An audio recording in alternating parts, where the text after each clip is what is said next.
Hey guys, welcome back to my channel. It's your girl, the Brooke Ashley, and today we are here to discuss The Real Housewives Ultimate Girls Trip, Season 1, Episode 4. I know I keep saying that every episode is the best episode, but Episode 4 is definitely one of my absolute favorites, especially towards the end when they were all playing those games and LuAnn and Michael had a moment.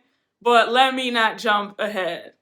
But y'all, let's just get right on into this recap because we don't have a minute to spare. We start off the episode with LuAnn and Michael. They're going over the day's itinerary.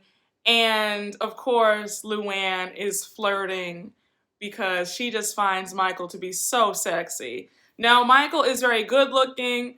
But LuAnn, I want you to just back up off this man for just a bit because he is married. And I was cracking up when LuAnn was like, I had no idea that he's married, but it doesn't mean that he can't flirt. I swear, when it comes to men, LuAnn does not care if a man is single, in between some situation, separated, divorced, married. As long as he has a pulse and two eyeballs, she will flirt and try to get with them. And as an added bonus, LuAnn loves the fact that Michael also speaks French because we know that LuAnn is fluent in French because she lived in Europe for a number of years with her first husband, the Count. Now we see a short scene with Teresa and Ramona. They're in Ramona's room and Teresa is reading the cards from her boyfriend, Louy. And now they're engaged, by the way. So congratulations to Teresa on her new engagement. I hope that Louy has the money that he claims to have. I'm going to just leave it at that. But I really do hope that he's not out for fame and trying to get some notoriety and leeching off of Teresa. So while she's reading her cards from Louy, Ramona's getting emotional. And she's like, oh my gosh, how sweet. I want that. So now Teresa is like, Ramona, I think that you're a beautiful person, and I sincerely believe and hope that you're going to find the love of your life very soon. So Ramona's getting all happy, and she's talking about what she wants. She's like, I'm open. I can live anywhere. I want a well-established man in his 50s, preferably with grown children. And so she's just rattling off her checklist. Listen, I'm all for Ramona and her checklist. Make your list, check it twice, and put it out into the universe.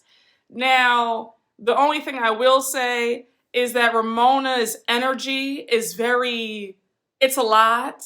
I think that Ramona needs to really do some inner work on herself before she looks at trying to find love. So now we see LuAnn calling all the ladies downstairs for breakfast because they have to leave the house by 11 a.m. So it's Kyle, Cynthia, LuAnn, Teresa, and I also want to say Melissa are at the table, and they're eating and talking. LuAnn says that she has a Latin lover coming to visit her in the Hamptons soon, and she wants to take him someplace exotic. I said, LuAnn, if you have a Latin lover, then why are you all over Michael, who's married?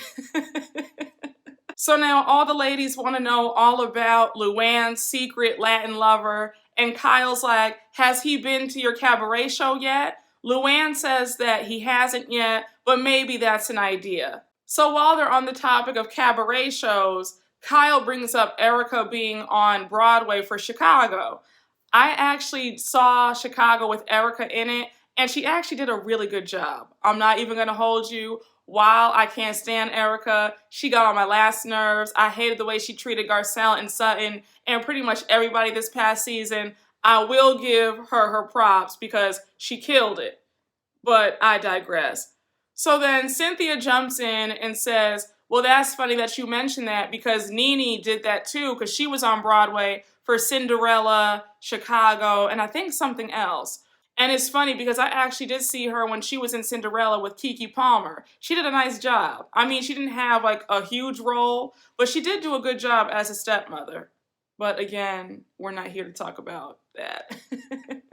So because Cynthia brought up Nene, Teresa's like, by the way, Cynthia, do you and Nene still talk? Are you still friends? Cynthia says, no, we're not. We don't talk. Things are just really weird. and it's just painful for me to talk about it. Like, I hate talking about it. Teresa says, I totally get you, and I feel the same way because the same thing happened with me and Jacqueline. Like, me and her were the best of friends. We, did everything together. We talked on the phone multiple times a day. Like, that was my girl for 9 years. And then when we got on the show, she turned on me. She goes on to say that she was heartbroken and she never would have guessed in a million years that Jacqueline would do her dirty. So here's my 2 cents on that whole Teresa-Jacqueline situation. You guys know that I watch all the franchises. I've watched all of them since season 1. So I was there when Teresa and Jacqueline went from best friends, almost like sisters, to now sworn enemies. When it comes to Jacqueline, I always thought that she was very dull, very boring. I didn't like her vibe, no personality. I hated how she flip-flopped between her family and then Danielle. It was just kind of like, if you know that Danielle doesn't like your sister-in-law, you need to have your sister-in-law's back. I don't believe in being friends with a loved one's enemy. And I felt like she really relished in the fact that she was friends with both of them. Like, I know Danielle doesn't like you, but that's my friend, even though you're my sister-in-law. Like, I just didn't like that. I don't like people who are neutral and play both sides of the fence. Like, you need to have some loyalty, pick a side, and just stay there. I say all that to say, while I didn't care for Jacqueline, I didn't really think that she turned on Teresa per se. I do feel like Teresa got a very inflated ego being on the show and being told that she was the star of the show, and she felt like nobody should question her about anything. Also, I felt like Jacqueline was just asking simple questions, and it wasn't coming from a place of trying to cross Teresa. Now, I can understand why Teresa was upset because Jacqueline and her husband were going through severe money problems as well. I do feel like Jacqueline was throwing stones at a glass house because it's like, sis, you're having severe financial problems too. Focus on your stuff. Don't focus on Teresa. Then Teresa brings up Erica Jane's legal issues, and she says, Kyle, that's your friend. You're not going to bring up her legal stuff on TV if she tells you not to, right? So Kyle's like, well, no, I'm not going to bring it up, but I will ask questions to let her explain herself. Kyle, that's an outright lie. Beverly Hills just wrapped up a month ago, and we saw you and Dorit chicken out. You guys are talking a whole lot of stuff in your confessional. Then when you got in front of Erica, it was a different story. Y'all were sitting up there throwing Sutton under the bus the entire time. So all the ladies are really getting into the conversation. LuAnn's like, this is such a great topic that we don't talk about often. She brings up the whole ordeal with Bethany letting her know in season 8, I believe, that Tom was out there kissing another woman before their engagement. So, child, do you know LuAnn fixes her mouth to blame Bethany for everything? She's like, you know what? I was just so hurt that Bethany would do that to me. It's like, who does that? Like, I just was so heartbroken. Then she goes on to say that this was Bethany's agenda all along and how Bethany loves the spotlight. I said, girl, all Bethany said to LuAnn was, LuAnn, I have something to show you. It pains me to do this. I don't think that you should continue on with this man. It's going to lead to nothing but heartbreak. If you had listened to Bethany, you would not have went through with that 10-month marriage. You wouldn't have dealt with a second divorce, going to Palm Beach and getting arrested and dealing with an alcohol issue. So I think that you should have listened to Bethany instead of sitting up there trying to blame her for what Tom did to you. So today is Melissa's day, and for the activity, they're going to be exploring the island. So while they're in the van going to the activity, Kyle's in the van with Teresa, and I want to say Kenya and maybe Cynthia, and she starts singing Gia's song from like 10 seasons ago. Remember when Melissa and Joe Gorga and Teresa were in the depths of their feud? And Gia was just so heartbroken. She started singing that little song that she made, trying to get them together. Waking up in the morning, Think about so many things. I had to bring the mic out for this one, okay? So they start laughing about that. Teresa's like, oh my gosh, like I had no idea that Gia's song from 10 years ago would go viral. Like everybody's singing it, everybody just loves it. Gia's in shock right now, but it's just so cool. So she says that Will Smith and all these other celebrities have sang Gia's song, and she thinks that it's the coolest thing ever. So they finish laughing about Kyle singing Gia's song. And then Kyle brings up how she reads all this stuff about Kenya and how she'll watch Kenya on Atlanta, and Kenya seems so mean, but she's like, oh my gosh, you know, you're the total opposite in person. You're like so sweet and lovely. So Kenya says, yeah, I know, like I'm really sweet in real life, but on Atlanta, they are determined to paint me as the villain, so it is what it is. Now, Kenya, let me just say that this show has done wonders for you, because I'm now officially a part of Team Twirl. I am loving Kenya. I have said it in every single recap, but I am really loving Kenya a lot. Like, my opinion has done a complete 180, because if you guys have followed me for quite some time, then you know that I always thought that Kenya was mean and just very nasty, but now I'm like, okay, Kenya's actually like really fun. Like she's actually a good time. She's actually pleasant. I'm liking this. Kenya, I know you and your folks are watching, so unblock me from Twitter, okay? We cool now, sis. We good. So since they're all discussing each other's franchises, Kenya brings up that infamous moment when Lisa Vanderpump and her husband Ken kicked Kyle out of their home. You guys who watch Beverly Hills with me, then you guys remember that whole Puppygate scandal that happened right when Lisa Vanderpump quit the show. Lisa Vanderpump was accused by the ladies of leaking stories of the whole entire mess to the blogs and like Radar Online and TMZ, and she was saying that she didn't do any of that. So because Kyle was trying to play both sides of the fence and wasn't on Lisa Vanderpump's side, Lisa Vanderpump severed ties, and they are no longer friends to this day.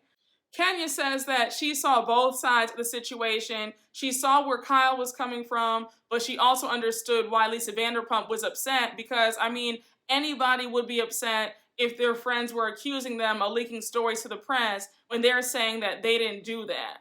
So Kyle says, I loved Lisa. She was a good friend of mine. We were very close for many years, but at the same time, I wasn't going to lie to her about how I felt. Like, I wasn't going to say that she wasn't capable of doing something like that. Now, you guys who watch my Beverly Hills recaps, then you know how I feel about Kyle. I have always felt like Kyle was very intimidated and very jealous of Lisa Vanderpump. Lisa Vanderpump always had a star quality it factor about her, and Kyle just doesn't have it.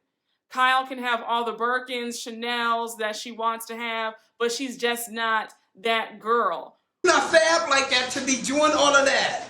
Learn your place, earn your spot. Whereas Lisa Vanderpump gives what the girls should have gave each and every time. And I always felt like Kyle and the other women ran LVP off that show because Kyle wanted to be in the #1 spot. Because Kyle would never be the queen of Beverly Hills if Lisa Vanderpump were still on, and she knows it. So the ladies arrive to their activity that Melissa has planned for them, and they're going to be doing these buggy tour rides. So the ladies are kind of excited, not really, because they have to wear these helmets, and the buggies are super small, and they're also going to be driving on the highway. So they're kind of scared to death and annoyed at the same time. Melissa says that she wants all of them to just let their hair down and have a good time, and I'm here for it. I personally would have loved that. I like go-kart riding. I like racing. So doing that buggy tour would have been a lot of fun. And I'm going to try that when I go to Turks and Caicos, okay? So thank you, Melissa, for giving me a very fun idea for an activity. So they finished racing in the buggies, and now it's time for lunch. They're at a really cool restaurant, and we learned some really fun things about when they're on the show, they have to place their order on the camera, especially their drink order. I believe it. I mean, you guys know me. I am always looking at the food every single episode, okay? Like always. And you know I'm gonna curse somebody out if there is no food at an event. So, like, my eyes are always peeled for the food. My mouth was watering when Ramona and LuAnn were ordering their meals, and they ordered the duck and the smash burger. When the waiter said that their smash burger is the best burger on the island, I said, okay, I need the name of this restaurant because that's where I'll be going. If you are new to my channel, just know that I love food. I love a good cheeseburger. Like, I love everything. If the food is good, I'm gonna eat it. I am not picky when it comes to the cuisine, as long as it's good. But my favorites are Italian. I love some steak. What? Some filet mignon. What? Some truffle fries, some mashed potatoes, some asparagus on the side. Stop playing. With some lobster mac and cheese. Okay? Like heaven. And don't get me started about seafood. Like, I will tear some seafood up. So while they're waiting for the food, LuAnn says that she has a game that she wants the ladies to play.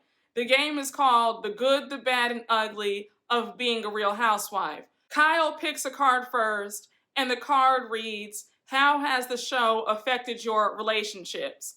Kyle says that actually the show has made her marriage stronger. She goes on to say that it's not that there's a reality TV show curse when it comes to marriages.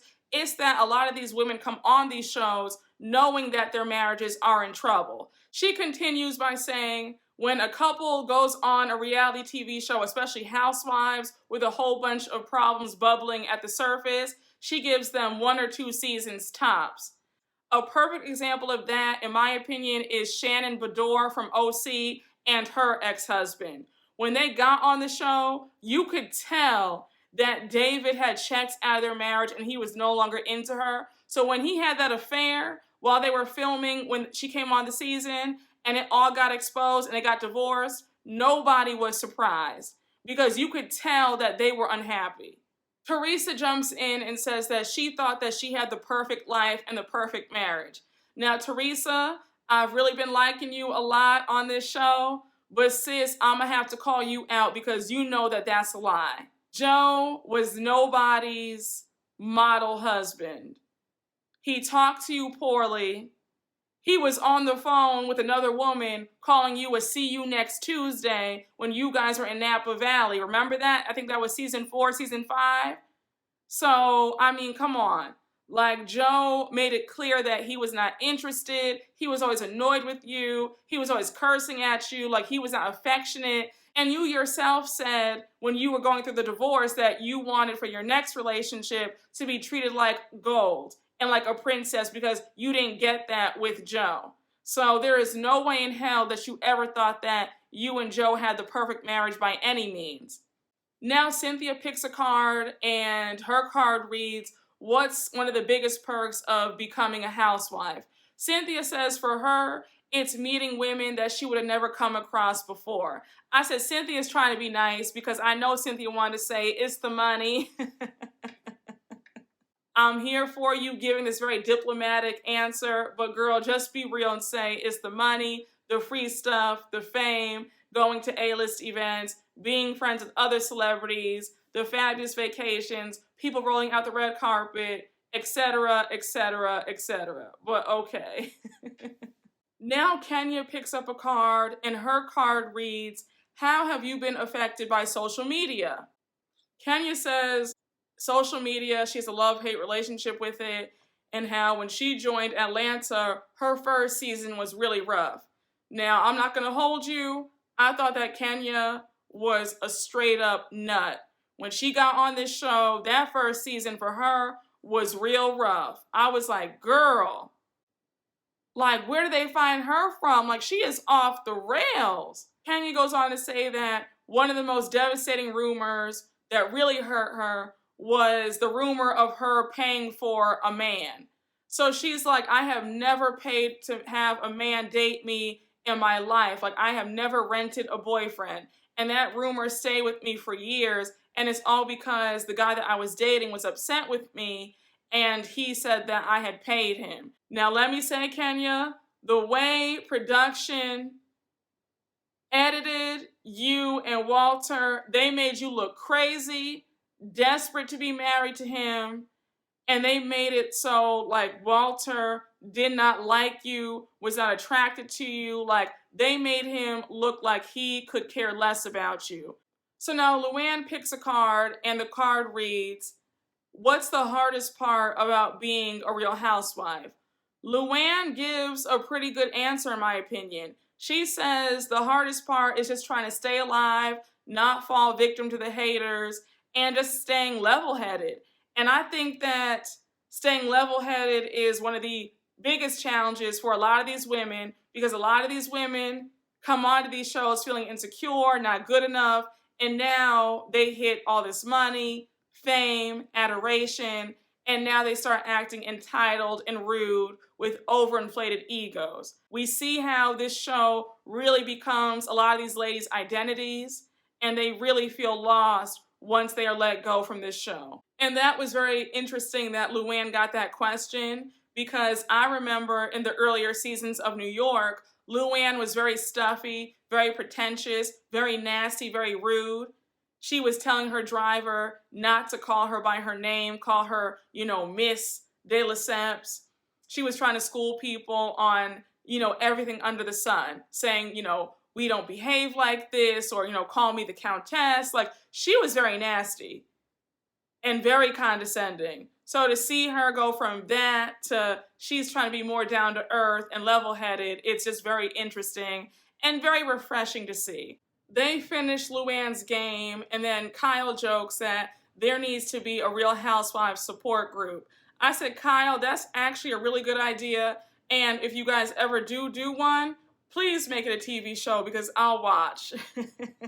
So now the ladies are back at the villa, and they're just unwinding and relaxing. So since it's also Melissa's night, she's really excited, and the theme for her night is like a really cute pajama party. And it was so sweet because she bought matching PJs for everybody, and she drops off the gift bags in everybody's room. Now we see Kyle go to Kenya's room, and she walks in on Kenya crying.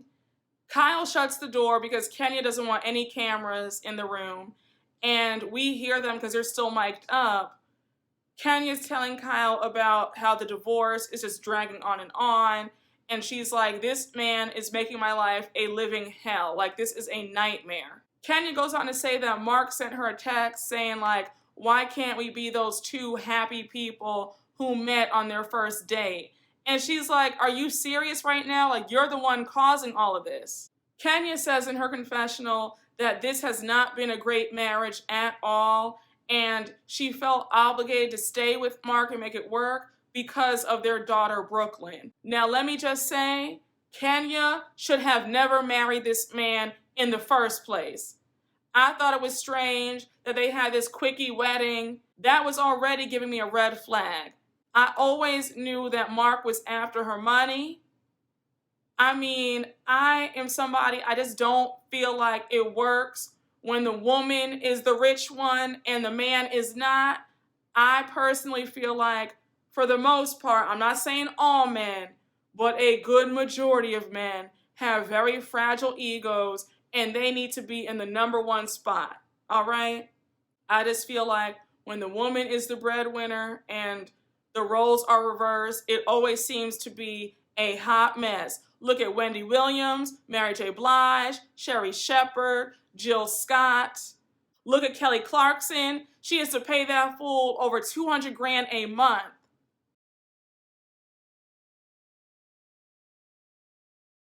Kenya, your next husband needs to be rich and richer than you, okay?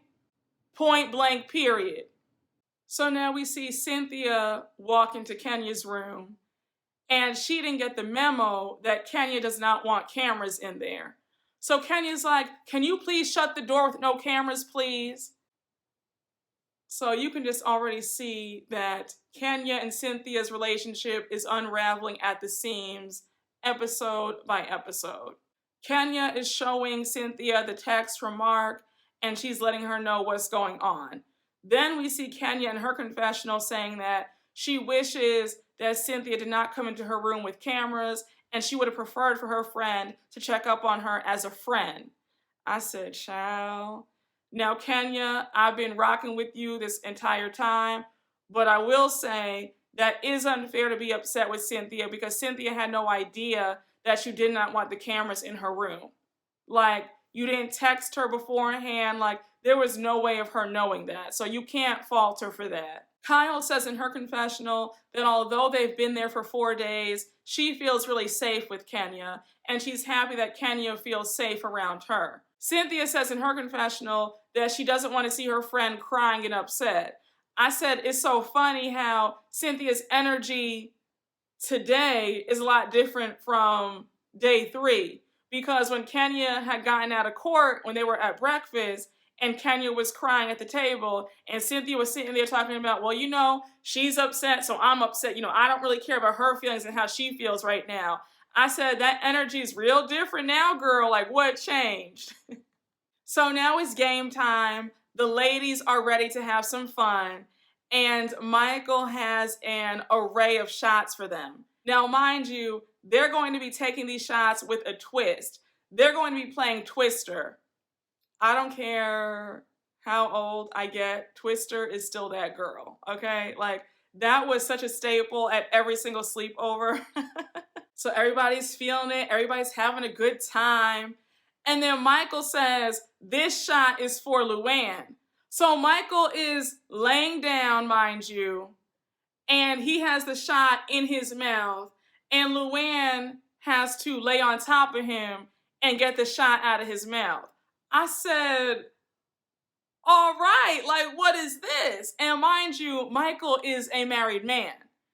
So anyhow, LuAnn has her shirt unbuttoned. She's ready. She's excited. She's feeling sexy. She's feeling really good. Child, the way LuAnn ran over with the quickness to get on top of Michael and get that shot out of his mouth, she was thirsty. She said, this is her time. This is her moment to make her mark. And she did. So she gets a shot out of his mouth. They do a high five. And then all of a sudden they share a cute little, quick kiss on the lips. I said, well, what do we have here? Everybody's like, oh my gosh. Kyle's like, if Mauricio ever tried it, I would chop his penis off. Melissa says, I would kill Joe if he ever did something like that. I said, Michael was working for that tip.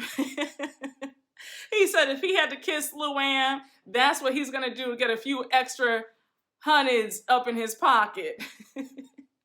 LuAnn is the type who would empty out her wallet for a man. She probably slipped Michael an extra $1,000 under the door, with a thank you card too. But I do feel like Michael got a little bit carried away. I feel like you can have fun, but still be respectful to your spouse. I would have felt a type of way if I were his wife watching that. Like, you really did that? I'm just saying, Michael, don't let LuAnn get you caught up out here. So now it's time for another game, and the women have to guess what they're saying with these like crazy mouthpieces in. So Kenya goes first, and they're all laughing so hard that Kyle and Ramona end up peeing on themselves. I was like, y'all need to hop in a shower. Like, that was just so disgusting to me. And I've noticed with Ramona, her and Sonia on their franchise, they struggle with keeping their bowels in. Like, they're always having some sort of issue, especially Sonia, and it's kind of gross. Like, Sonia's always wearing a diaper. I'm like, girl, what is going on? So now it's time for them to play Prosecco Pong.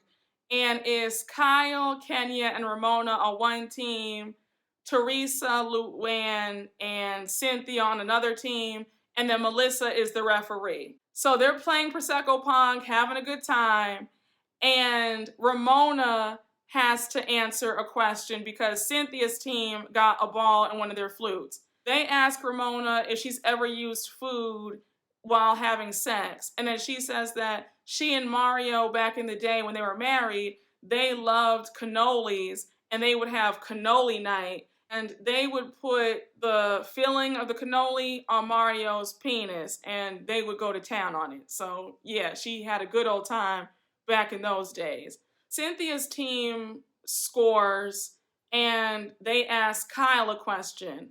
The question is, have you ever had sex in a public place? Ramona says that she has on a beach, and then Kyle says that she's had sex at a black tie event. So everybody's like, girl, you are lying because there is no way that you were able to have sex at a black tie event at a table. So she's like, no, like we actually did it. Like, I'm not lying.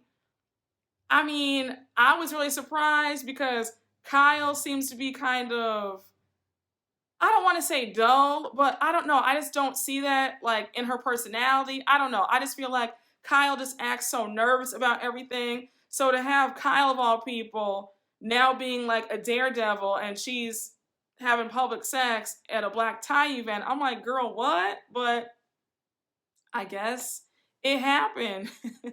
So the night is over. Melissa thanks them for having fun with her, and she's like, this is how we party in Jersey. So the episode ends with Kyle on FaceTime with Mauricio, and she's letting him know that she told the ladies about their little rendezvous at the black tie event where they were, you know, having sex at the table. So then Kenya walks by and she's like, Mauricio, Kyle told us all about it. Like, I know way too much about you. He starts laughing, and then we end the episode with Kyle singing Gia's song. But y'all, that was the episode. Again, it was a 10 out of 10. I got my entire life. I really do hope that they have a reunion for this series because this is quality TV. Like, I am trying to get everybody on board to get Peacock because they're missing out. This is a grade A series. No flaws. But y'all, I hope you all enjoyed my recap. Thank you all for watching. And as always, make sure to like, comment, subscribe, and share. And I will see you all for episode 5. Okay, guys. Bye.